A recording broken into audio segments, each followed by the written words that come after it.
My daughter-in-law stood up at our family dinner, raised her champagne glass and announced to everyone, "Here's to Margaret." Always hungry for attention and free food, the whole table erupted in laughter. I reached for my purse, pulled out my business cards and slid one across to her. "Actually, Sarah, I'm hungry for a new head of sales. You're fired. If you're watching this, subscribe and let me know where you're watching from. Let me back up and tell you how we got here. My name is Margaret Whitman. I'm 73 years old. And until 3 hours ago, most people thought I was just another lonely widow living off Social Security. What they didn't know was that I owned 67% of the company my daughter-in-law thought she was conquering. It all started when my son David met Sarah 5 years ago. She was working as a junior sales rep at Thompson Marketing, fresh out of business school with an MBA and enough ambition to power a small city. David was smitten from day one. She was everything he thought he wanted: beautiful, driven, successful, or so we all believed. "Mom, you'll love Sarah," he told me over coffee that first week. "She's got this incredible business sense. She just became the top salesperson at her company." I smiled and nodded, genuinely happy for his happiness. After losing his father to cancer 2 years earlier, David deserved some joy. The first time I met Sarah, she arrived at my modest suburban home in a designer suit, checking her phone constantly and making comments about the cute little neighborhood. She was polite enough, but I caught her rolling her eyes when David mentioned that I volunteered at the community center. "That's sweet," she said with a condescending smile. "Everyone needs hobbies." What she didn't know was that I'd been running a successful consulting firm for 40 years. Whitman's strategic solutions had helped over 200 businesses increase their profits, streamline operations, and navigate complex market challenges. We were small, efficient, and extremely profitable. When David and Sarah got engaged after 2 years of dating, she insisted on having the wedding at the country club. "David deserves the best," she announced as if I might argue. I wrote the check without complaint, happy to see my son marry someone he loved. The problem started almost immediately. Sarah had opinions about everything: my clothes, my car, my furniture. She'd make little comments during family dinners about how I needed to get with the times or try harder with my appearance. David would laugh nervously and change the subject. "Maybe we should get you a smartphone, Mom," Sarah suggested one Thanksgiving. "It might help you stay connected to the modern world." The way she said it made me sound like I was living in a cave, but I bit my tongue. David was happy, and that mattered more than my pride. 2 years into their marriage, Sarah landed what she called her dream job as head of sales at Preston Industries, a mid-sized consulting firm. She couldn't stop bragging about it. Every conversation included updates about her commission checks, her new office, or her plans to revolutionize their entire sales strategy. "I'm going to turn that place around," she declared at our monthly family dinner. "Their current sales team doesn't know what they're doing. I'll probably be running the whole company within 5 years. That's when I realized exactly which company she was talking about. Preston Industries wasn't just any consulting firm. It was my biggest competitor. And if Sarah was now their head of sales, things were about to get very interesting indeed. Sarah's success at Preston Industries became the only topic of conversation at our family gatherings. Every month brought new stories of her achievements, each one delivered with increasing arrogance. "I closed the Henderson account last week," she announced during Sunday dinner, cutting into her steak with theatrical precision. "Biggest sale in company history. They said it couldn't be done, but I made it happen." David beamed with pride. "Tell Mom about the bonus." $50,000, Sarah said, watching my face carefully for a reaction. "Cash, plus they're giving me a company car and talking about profit sharing." She leaned back in her chair, savoring what she clearly thought was my amazement. What she was actually seeing was my calculation: the Henderson account. I'd been courting them for 3 years. My team had done all the groundwork, built the relationship, identified their needs. Preston had swooped in at the last minute with an aggressive bid and stolen the contract. "That's wonderful, dear," I said, refilling my water glass. "Competition keeps everyone sharp." Sarah's smile faltered slightly. She'd been expecting more enthusiasm, maybe some questions about how she'd managed such a coup. Instead, I'd treated it like news about the weather. Over the next few months, Sarah's stories became more elaborate. She was single-handedly transforming Preston's entire operation. She'd recruited new clients, redesigned their sales process, and was being considered for a partnership track. "The other sales reps hate me, of course," she said with obvious satisfaction. "They're jealous because I'm showing them how it's really done. Old school methods don't work anymore." I nodded politely, but inside I was keeping score. 3 major clients had left my company for Preston in the past 6 months. Each time the pattern was the same. Sarah would approach them with inside information about their operations. Information that could only have come from someone who understood their business intimately. The problem was I'd never told anyone outside my company about these clients' specific challenges, which meant Sarah was either incredibly gifted at research, or she was getting help from someone with access to confidential information. "Mom, you should ask Sarah for business advice," David suggested one evening as we cleaned up after dinner. "She really knows this stuff. Maybe she could help you with your volunteer work." Sarah laughed, a sound like ice cubes clinking in a glass. "David, your mother's community center projects are sweet, but they're not exactly high-stakes business. I deal with million-dollar contracts and complex negotiations. It's a different world." That's when I decided it was time to do some research of my own.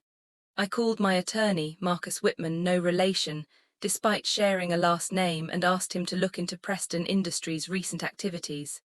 Marcus had been handling my legal affairs for 15 years and knew how to be discreet. "What exactly are you looking for, Margaret?" he asked. "I want to know how they're winning contracts that should have been ours," I said. "And I want to know if there's any pattern to their new business." The report came back 2 weeks later, and it confirmed my suspicions. Every major client Preston had stolen was someone I'd had preliminary discussions with. Somehow they were getting information about my strategies, my pricing, and my clients' specific requirements. But here's what Sarah didn't know about those preliminary discussions. I'd never actually wanted those particular contracts. They were too small, too complicated, or had too many red flags for profitability. I'd been using them as decoys while I pursued the clients I actually wanted. So while Sarah thought she was outmaneuvering me, she was actually helping me eliminate problem accounts while I focused on the profitable ones. Preston Industries was taking on all the headaches while Whitman's strategic solutions kept the cream. It would have been brilliant strategy if only I'd planned it that way. The invitation to David and Sarah's 5th wedding anniversary party arrived on embossed card stock with gold lettering. An evening of celebration at the Riverside Country Club. It announced cocktails, dinner, and dancing to honor our journey together. I RSVP'd, yes, naturally, though something about the whole thing felt performative. Sarah had been planning this party for months, treating it like a corporate merger announcement rather than a celebration of marriage. "It's going to be perfect," she told me over lunch the week before.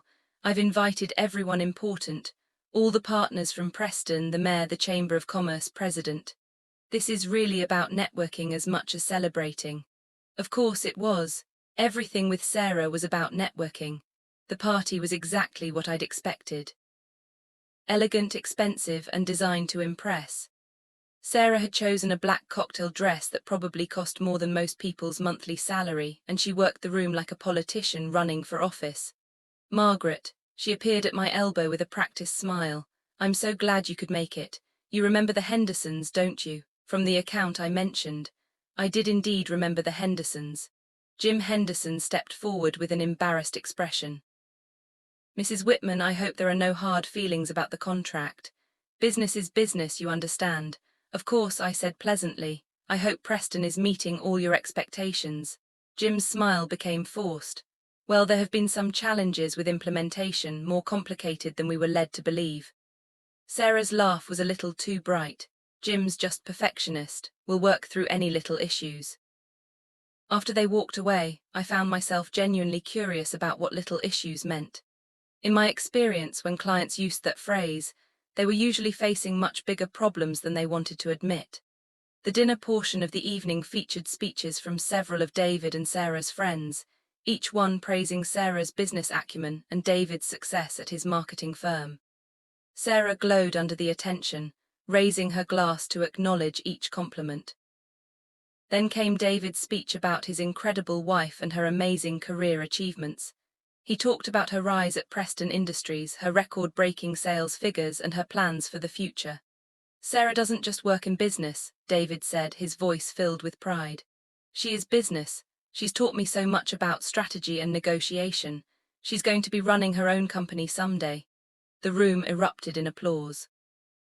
Sarah stood up to take a bow, and I could see the calculation behind her smile. This wasn't just a party. It was a campaign event for her professional ambitions, but then something interesting happened. During the mingling after dinner, I overheard a conversation between two Preston Industries partners near the bar. "How's the Henderson situation developing?" one asked quietly. "Disaster," the other replied. "They're threatening to terminate early." Sarah promised them results we can't possibly deliver with their budget. The whole thing was oversold. That's the third account this quarter. Management starting to ask questions. They noticed me nearby and quickly changed the subject, but I'd heard enough. Sarah's record-breaking sales were beginning to show cracks. Later, as the party wound down, Sarah cornered me near the coat check. "Margaret, I've been thinking. You've been managing that little consulting business of yours for so long. Maybe it's time to consider retirement. I could help you find someone to take it over." Her tone was concerned, almost motherly, but her eyes held something else entirely. "That's very thoughtful," I said, retrieving my coat. "I'll certainly give it some consideration." As I drove home that night, I realized Sarah wasn't just competitive. She was actively trying to eliminate competition. The question was, how far was she willing to go? The phone call came on a Tuesday morning while I was reviewing quarterly reports. Marcus's voice was carefully neutral, which usually meant bad news. "Margaret, we need to talk. Can you come to my office this afternoon?" 2 hours later, I was sitting across from Marcus' mahogany desk while he laid out a series of documents that made my blood run cold. "Someone has been making inquiries about acquiring Whitman Strategic Solutions," he said.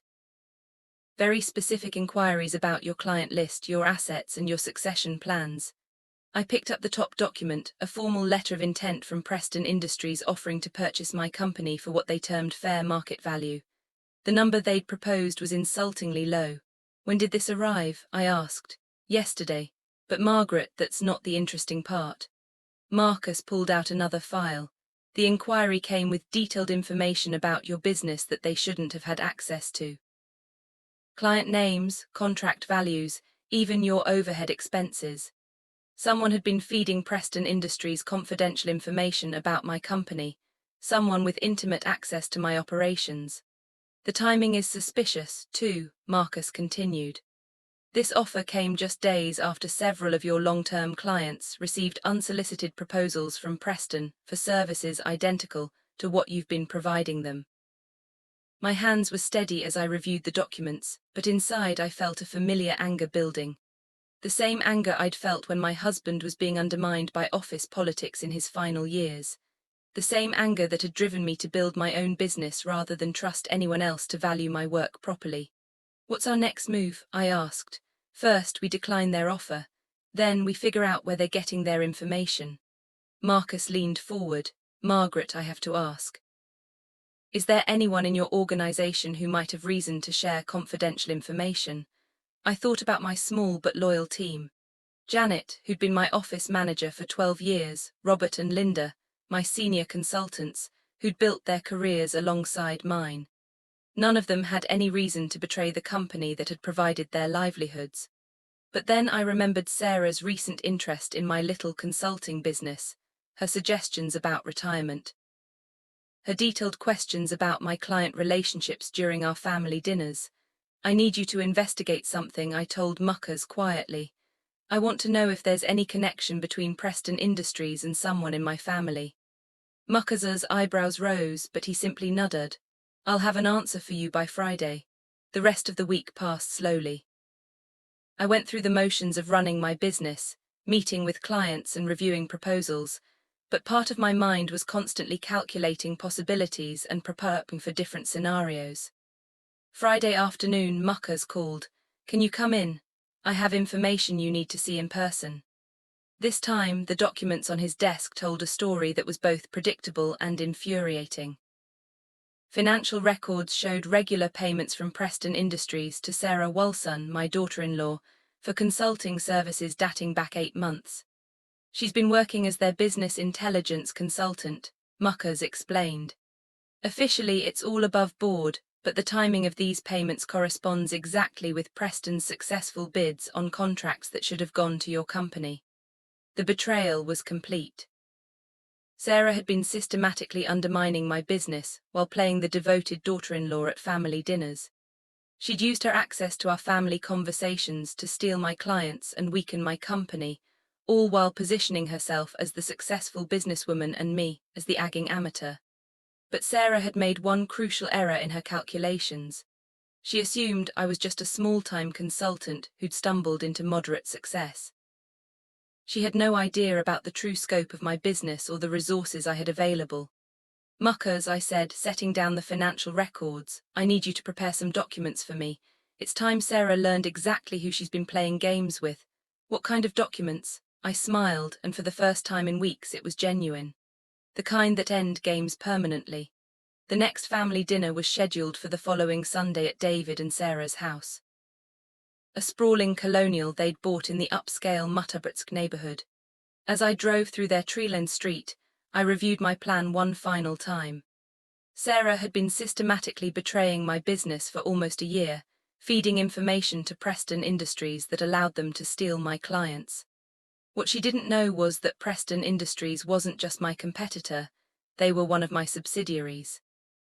I'd bought controlling interest in Preston 3 years ago when they were struggling financially, but I'd kept the acquisition quiet. It was simpler to let them operate independently, while I gradually restructured their management and client base. Sarah's recent success had actually been funded by my own investment capital. The irony was delicious, but tonight was about more than irony. Tonight was about teaching my daughter-in-law that actions have consequences. I parked behind David's BMW and gathered my purse, checking to make sure the documents were still inside. Everything I needed to end Sarah's little game was folded neatly in a manila envelope. Mom. David opened the door with his usual enthusiasm, perfect timing. Sarah just opened a bottle of that wine you like. Sarah appeared in the hallway, impeccably dressed as always, her smile warm and welcoming. Mugrut, you look wonderful. Come in, come in. If I hadn't known about her betrayal, I would have believed her genuine pleasure at seeing me. Sarah was, I had to admit, an excellent actress. Dinner was Sarah's usual production. Expensive ingredients prepared with Instagram-worthy presentation. She'd clearly spent considerable time and money on the meal, which made sense given that it was being financed by the profits she was stealing from my company. I have exciting news, Sarah announced as we finished the main course. Preston Industries is expanding. They're opening a new division focused on strategic acquisitions and they want me to head it up. David beamed. That's incredible. Tell Mom about the salary increase, 200,000 base plus performance bonuses. Sarah couldn't hide her satisfaction. They say I have a natural talent for identifying undervalued companies and finding ways to acquire them profitably. I nodded approvingly. That does sound like quite an opportunity. What's your first target acquisition? Sarah's eyes lit up. Well, I probably shouldn't say too much, but there's this small consulting firm that would be perfect for our expansion plans. The owner is getting older, probably ready to retire, and they have some valuable client relationships we could leverage. Fascinating, I said, setting down my wine glass. Would I know the company? Whitman Strategic Solutions, Sarah said with obvious pride. They think they're competing with us, but they're really just a mum-and-pop operation with outdated methods. Once we acquire them, we can modernize their client base and easily triple the revenue. David looked confused. Wait, isn't that? Yes, I said calmly, reaching into my purse for the manila envelope. That's my company. The culk drained from Sarah's face. You're what? I pulled out the first document, Preston Industries corporate structure, with my name highlighted as majority shareholder. I own 67% of Preston Industries. Sarah, I have for 3 years. Sarah stared at the document as if it were written in a foreign language. That's impossible. You volunteer at the community center. I also run a multi-million-dollar consulting firm, I said pleasantly. The same firm you've been trying to destroy while stealing a salary from my subsidiary company. David was looking back and forth between us like he was watching a tennis match. Mom, I don't understand. You never said you owned Preston Industries. It wasn't relevant until now.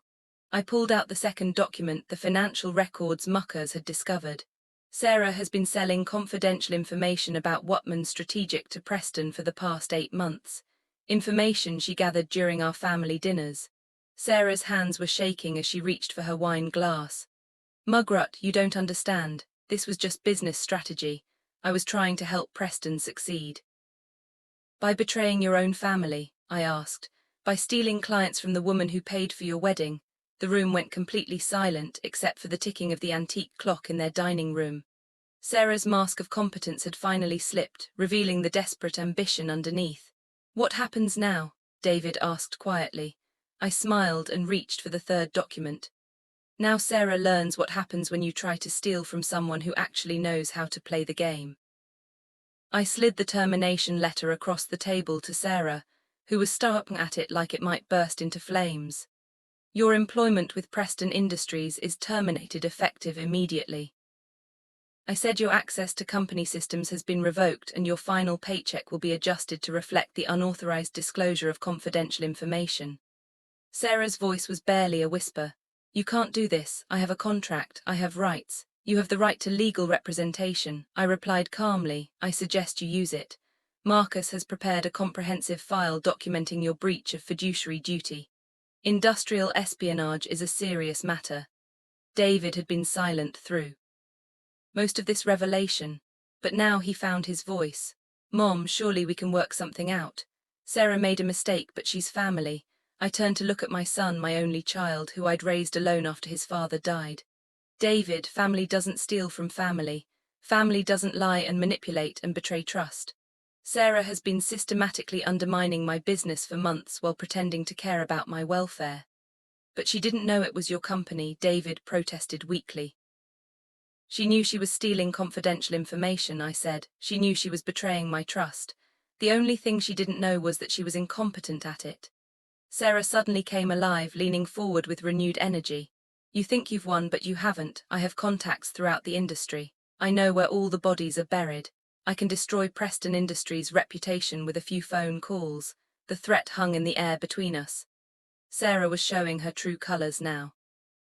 No more pretense of family loyalty or business ethics. Just raw, desperate ambition. I reached into my purse one final time and pulled out a thick legal document. Sarah, meet your non-disclosure agreement. The one you signed when you started working for Preston.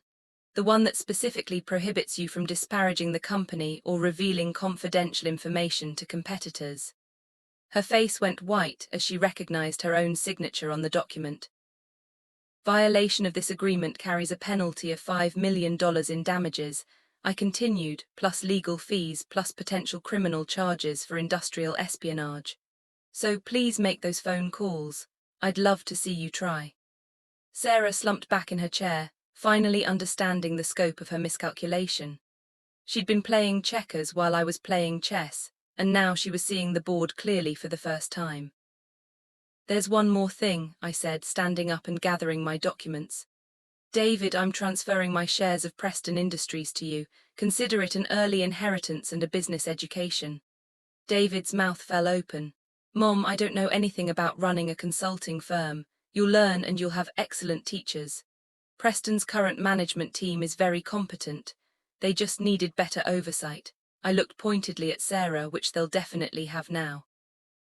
As I walked toward the door, Sarah called after me. Margaret, wait, please, we can fix this. I'll apologize to the clients. I'll make restitution, just don't destroy my career. I turned back to face her one last time. Sarah, your career was built on theft and deception. I'm not destroying it. I'm simply removing the stolen foundation it was built on. But what am I supposed to do now? I considered the question seriously. Here was a woman who'd spent months plotting against her own family, who'd stolen confidential information and betrayed every trust that had been placed in her. What she was supposed to do now was face the consequences of her choices. I suggest you find a new line of work, I said finally. Preferably one that doesn't require trustworthiness. As I drove home through the quiet suburban streets, I felt something I hadn't experienced in months. Complete satisfaction. Sarah had tried to play me for a fool, assuming that age and kindness meant weakness. Instead, she'd learned that some games have rules she never bothered to understand. My phone buzzed with a text message from Marcus. Preston's Monday meeting confirmed. You'll be announced as active chairman. How does it feel to be back in charge? I smiled as I typed my response like I never left. The call came at 6:00 in the morning, 2 days after our explosive dinner. David's voice was strained, exhausted. Mom, Sarah's been up all night making phone calls. She's trying to contact every client Preston Industries has ever worked with. I sat up in bed, instantly alert. What exactly is she telling them? That you're mentally unstable? That you've somehow manipulated the company documents, that Preston Industries is being run by someone who doesn't understand modern business practices? David paused. Mom, she's also telling people that you stole the company from its rightful owners.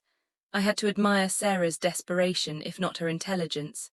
She was essentially committing professional suicide while trying to take me down with her.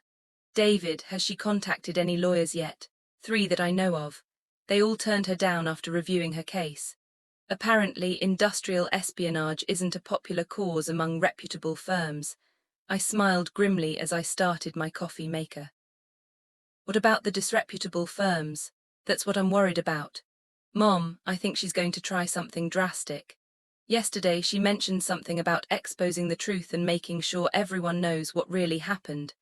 What really happened was that Sarah had systematically betrayed her own family for 8 months while stealing from my company. But people in desperate situations rarely see their actions clearly. I need you to do something for me, I told David. Contact Marcus immediately and have him prepare an injunction. If Sarah violates her non-disclosure agreement, I want legal recourse ready before she finishes her first phone call. Already done. Marcus called me yesterday. He said something about playing offense instead of defense. I think he's enjoying this more than he should. Marcus had been my attorney for 15 years, and he'd seen too many people try to intimidate his clients with baseless threats. Sarah was about to discover that threats work both ways. By noon, Sarah had made her move.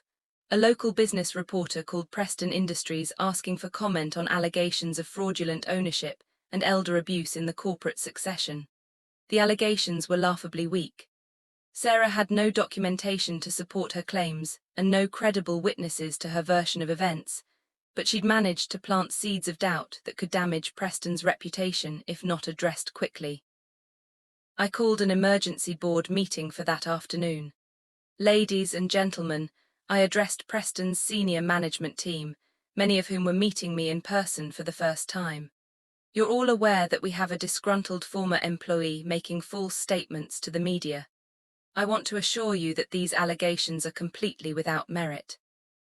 I distributed copies of the acquisition documents from 3 years ago, along with the financial records, showing my investment in Preston's turnaround. As you can see, my ownership of this company is completely legitimate and well documented. What's not legitimate is Sarah Wilson's breach of her fiduciary duty and violation of her non-disclosure agreement. The management team reviewed the documents with the kind of thoroughness I appreciated. These were serious professionals who understood the difference between facts and desperate accusations. What's our response strategy?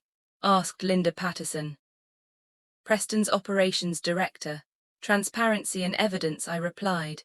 We're going to provide the media with complete documentation of Sarah's employment termination and the reasons behind it. We're also going to file a lawsuit for defamation and breach of contract. That seems aggressive, said Tom Chun, the marketing director. I leaned forward. Tom, when someone tries to destroy your reputation with lies, being aggressive isn't optional. It's survival. The meeting lasted 2 hours, and by the end I had the full support of Preston's management team. More importantly, I had their respect. They'd expected to meet an elderly woman who'd stumbled into business ownership. Instead, they found someone who understood exactly how to fight back against corporate warfare.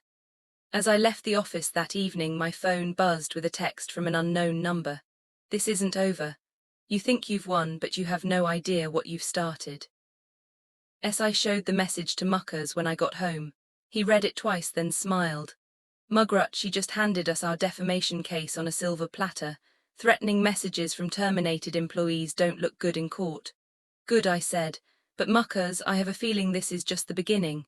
Sarah's not the type to accept defeat gracefully. I was right. By the next morning, Sarah had escalated her campaign in ways I hadn't anticipated. The article appeared in the Business Journal's online edition at 7 a.m. sharp. Local consulting firm embroiled in family financial scandal. Sarah had somehow convinced a reporter that I was using my business to financially abuse my own family. The article was carefully worded to avoid direct lull, but the implications were clear. It suggested that I had manipulated my son and daughter-in-law into giving me access to confidential information, then used that access to destroy Sarah's career when she tried to protect other family members. "She's good," Muckers admitted grudgingly as we reviewed the article in his office. This is exactly the kind of story that sounds plausible without ruckwarung actual evidence. The article painted Sarah as a devoted daughter-in-law who had discovered irregularities in my business practices and was being persecuted for trying to expose them. It portrayed me as a manipulative elderly woman using family loyalty to cover up unethical behavior. The real problem, Muckers continued, is that this story appeals to people's preconceptions. Everyone loves a David versus Goliath narrative, especially when David is a young woman and Goliath is a wealthy older person. I stared out Muckers's office window at the busy downtown street below. So how do we counter it? Evidence, lots of evidence, and we need to be careful not to look like we're bullying a younger woman who's just trying to defend herself. That afternoon, David called me. His voice was different, cooler, more formal. "Mom, I need to ask you something directly. Did you set Sarah up? Did you deliberately put her in a position where she would access confidential information so you could use it against her later?" The question hit me like a physical blow. "David, you're asking if I planned for my daughter-in-law to betray me. I'm asking if any of this was real. The family dinners, the conversations about business. Were you using us to gather intelligence on Preston Industries?"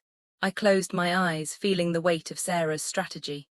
She wasn't just attacking my business reputation. She was attacking my relationship with my son. She was making David question whether our family interactions had been genuine or calculated. "David, I want you to think about something. If I had been planning to manipulate Sarah, would I have been surprised when she started stealing my clients? Would I have needed Muckers to investigate where Preston was getting their information?" There was a long silence. "I don't know, Mom. Sarah says you're much more calculating than you've ever let on." Sarah says a lot of things. Most of them are lies designed to cover up her own actions. But some of them might be true, David said quietly. "You never told us about owning Preston Industries. You never mentioned how successful your consulting business really was. How many other secrets are you keeping?" That was the question I'd been dreading because David was right. I had kept secrets, important secrets about the true scope of my success and the extent of my business empire. "David, I need you to come to my house tomorrow evening. There are things I need to show you, documents I need to explain, but I want you to understand something first. Every decision I've made has been to protect our family and ensure your future security." "That's what Sarah said too," David replied about her decisions. After he hung up, I sat in my kitchen staring at the photo of David's father that I kept on the windowsill. Thomas had always said that the truth was like surgery. It hurt, but it was necessary for healing. Tomorrow, David would learn the truth about everything, including the secret I'd been keeping for 25 years about how I'd actually built my business empire. The secret that would either restore his faith in me or destroy our relationship forever. David arrived at my house the next evening with the careful posture of someone who expected disappointment. He'd clearly been wrestling with Sarah's accusations all day, trying to reconcile the mother he thought he knew with the businesswoman who had systematically destroyed his wife's career.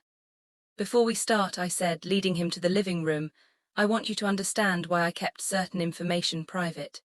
It wasn't about deception. It was about protection." I'd spent the afternoon organizing documents chronologically, creating a timeline that would make sense of the past 25 years. David settled into his father's old chair while I arranged the papers on the coffee table between us. "It started when your father died. I began. You were 23, just starting your career. I had a modest consulting business and about $50,000 in savings." David nodded. He remembered those early years after the funeral, the financial stress, the uncertainty about our future. What you didn't know was that I'd also inherited something else from your father. A patent for a manufacturing process that he developed but never had time to commercialize. I showed him the first document, Thomas's original patent application from 1995. Your father was brilliant with industrial processes, but he was terrible with business development. He filed this patent and then forgot about it. What kind of process? David asked, examining the technical diagrams.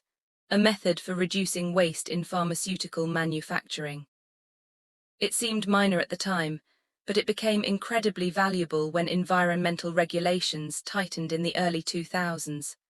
The next document was a licensing agreement with a major pharmaceutical company. The royalty payments had started small, but had grown exponentially as more companies adopted Thomas's process. Within 5 years, I was earning more from patent royalties than from my consulting work. I continued. But I didn't tell you because I wanted you to build your own career, not depend on inherited wealth. David was studying the financial statements, his eyes widening as he saw the numbers. Mom, these royalty payments, they're enormous. $12 million over 15 years, I confirmed. I used that money to acquire struggling consulting firms, restructure them, and build what became a network of interconnected companies. I pulled out a corporate organizational chart that showed the full scope of my business empire. Preston Industries was just one piece of a puzzle that included 6 other companies across 3 states. This is why Sarah's betrayal was so ironic, I explained. She thought she was helping Preston compete against Whitman's strategic. She had no idea that her success at Preston was actually increasing my profits from both companies. David sat back in his chair, processing the scope of what I'd built. Why keep it secret? Why let people think you were just running a small consulting business? Because wealth changes how people treat you. It changes how family members approach you. I wanted our relationship to be genuine, not influenced by what you thought you might inherit. But Sarah figured it out somehow. I shook my head. Sarah never figured out anything. She was stealing information about Whitman Strategic's clients, but she had no idea about the parent company structure. Her intelligence gathering was limited to what she could overhear at family dinners. Then how did she know to target your client specifically? That was the question I'd been hoping David wouldn't ask, because the answer revealed the one part of this story that I wasn't proud of. David, I need to tell you about the conversations I had with Sarah during those family dinners. The questions I asked about her work, the interest I showed in her strategies. David's expression grew weary. What kind of questions? The kind designed to make her feel confident enough to reveal Preston's plans.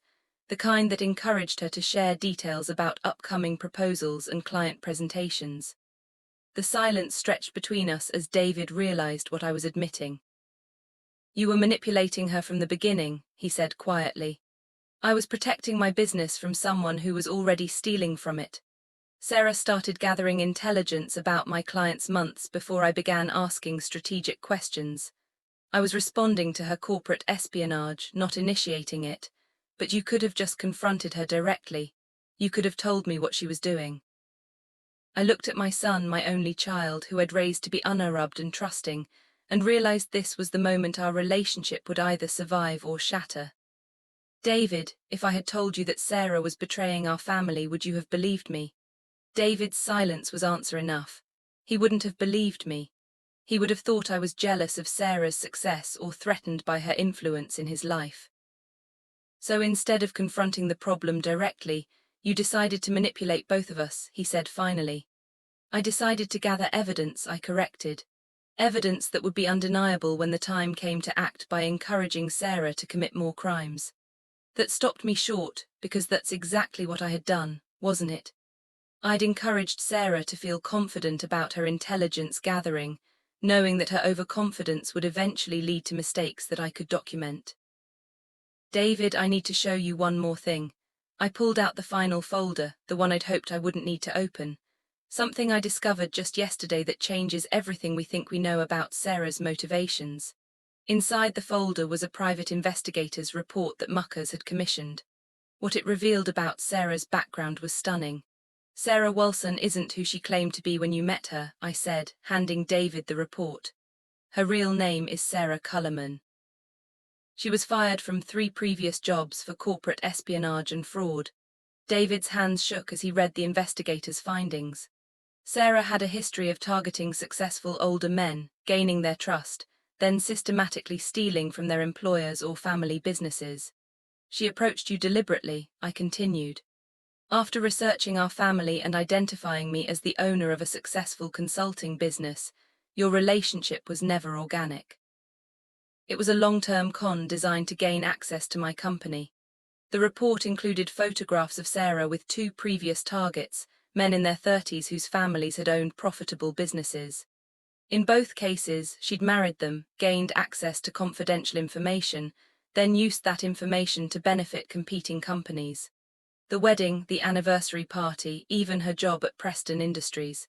It was all part of a plan to position herself to steal my company. I said. What she didn't anticipate was that I owned Preston too.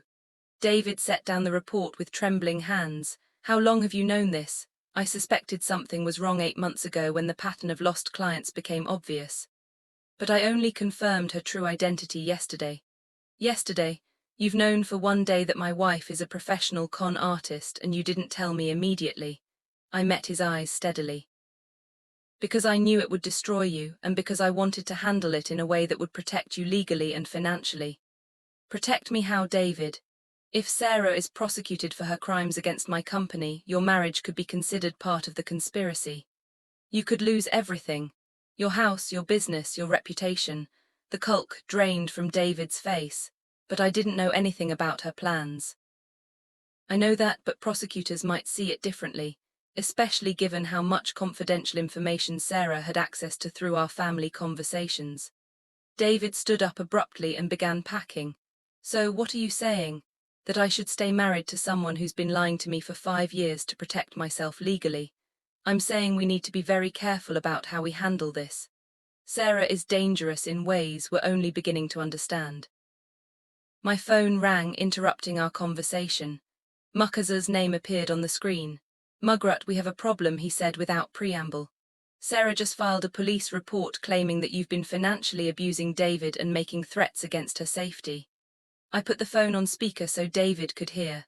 What kind of threats? David asked. She claims Mugrat has been using her position as David's mother to coerce him into revealing confidential information about his business associates. She also says Mugrat threatened to have her arrested on false charges if she doesn't pay money to cover alleged damages to Mugrat's company. David and I looked at each other across the living room. Sarah wasn't just fighting back. She was escalating to criminal accusations. Muckers, what does this mean legally? I asked. It means Sarah is trying to flip the narrative completely. Instead of being the perpetrator of corporate espionage, she wants to be the victim of elder abuse and extortion. David sank back into his chair. She's going to destroy all of us, isn't she? That's when I realized Sarah had made one final miscalculation. She was so focused on destroying my reputation that she'd forgotten about the one piece of evidence that would end her campaign permanently. Actually, I said, reaching for my phone, she just gave us exactly what we need to finish this. The next morning I walked into the police station with Muckers, David, and a banker's box full of evidence. Detective Rodriguez had agreed to meet with us after reviewing Sarah's complaint, but I could tell from his expression that he was skeptical of all parties involved. Mrs. Whitman, he said, just young us into a conference room. Your daughter-in-law has made some serious allegations. She claims you've been using your son to gather intelligence about her employer, then threatened her with prosecution when she tried to expose your activities.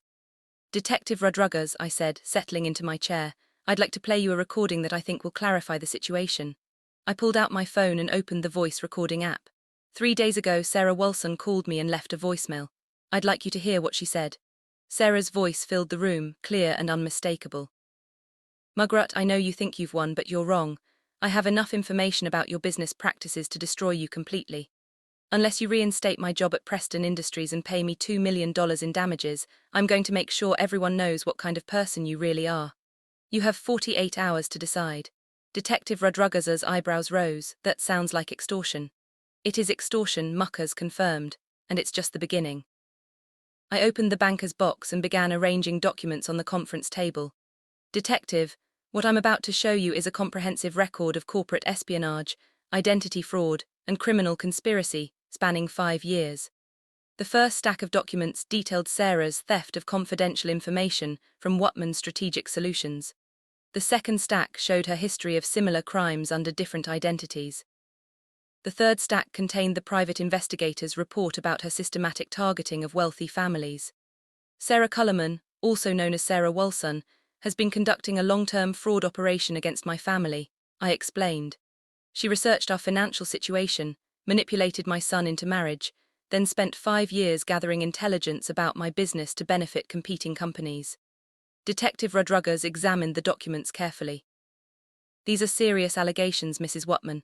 Do you have evidence that she knowingly committed these crimes? I have something better than evidence, I said. I have a confession. I pulled out my laptop and opened a video file. This is security camera footage from Preston Industries conference room recorded 2 weeks ago during Sarah's exit interview. The video showed Sarah sitting across from Preston's HR director, clearly agitated and defensive. But what made it damning was the audio. Sarah admitting that she had deliberately gathered confidential information about Whatman Strategic and passed it to Preston's sales team. I did what I had to do to succeed, Sarah said on the recording. If Mugrot was stupid enough to discuss business at family dinners, that was her mistake. I used every advantage I had access to and I'd do it again. Detective Rodriguez paused the video. She's admitting to corporate espionage. She's admitting to much more than that, David said quietly. He'd been silent through most of the presentation, but now he pulled out his own phone. Detective, I have text messages from Sarah going back 3 years. Messages where she talks about managing my mother and extracting maximum value from our family relationship. The text messages were devastating. Sarah had been documenting her manipulation of our family like a research project, discussing strategies for gaining access to confidential information and plans for eventually taking control of my business assets. There's more, I said, pulling out the final document. Yesterday, Sarah attempted to transfer $500,000 from David's business account to an account in the Cayman Islands. The transfer was blocked by the bank's fraud prevention system, but the attempt was recorded. Detective Rodriguez leaned back in his chair. She was trying to steal money while filing a police report claiming you were extorting her. Sarah Cullerman is a professional con artist who has spent 5 years systematically defrauding my family. I said her police report was a desperate attempt to create a false narrative that would allow her to escape prosecution. The detective studied the evidence for several more minutes, then looked up at David. Mr. Whitman, I have to ask, did you know about any of your wife's activities? No, David said firmly. I believed she was legitimately successful at Preston Industries. I had no idea she was stealing information from my mother or that she had a history of similar crimes. And Mrs. Whatman, why didn't you report these crimes earlier? I chose my words carefully because I wanted to protect my son's marriage and reputation. I hoped Sarah could be redirected into legitimate success without destroying my family. I only decided to act when she escalated to extortion and false accusations. Detective Rodriguez gathered the documents into neat stacks. Based on what I've seen here, I'm going to recommend that the District Attorney's Office file charges against Sarah Cullerman for corporate espionage, fraud, attempted theft, and filing a false police report. As we left the police station, David walked beside me in silence. Finally, he spoke. Mom, I owe you an apology. I should have trusted you from the beginning. You trusted your wife, I said. That's what you were supposed to do. The fault here belongs entirely to Sarah. What happens now? I looked at my son, my successful, uninterrupted son who had been manipulated by a professional criminal for 5 years, and felt a profound sense of relief. Now you rebuild your life with people who actually care about you, I said. And I go back to running my businesses without looking over my shoulder for family members who are secretly working against me. 6 months later, Sarah Cullerman was convicted on all charges and sentenced to 5 years in federal prison. David's divorce was finalized without contest, and he kept his house, his business, and his reputation. As for me, I officially announced my ownership of Preston Industries and took active control of all my companies. At 73, I was buzzer than I'd been in decades, but I was also huppuk than I'd been in years. Because sometimes the best revenge isn't just winning. It's discovering that you never needed revenge at all. You just needed to stop allowing other people to underestimate you. The day Sarah was sentenced was David and I had dinner at the same restaurant where she'd made her toast about me always being hungry for attention and free food. You know what the ironic thing is? I told David as we raised our glasses in celebration. Sarah was right about me being hungry. I was hungry for honesty. Miazuk, thanks for listening. Don't forget to subscribe and feel free to share your story in the comments. Your voice matters. Miazak.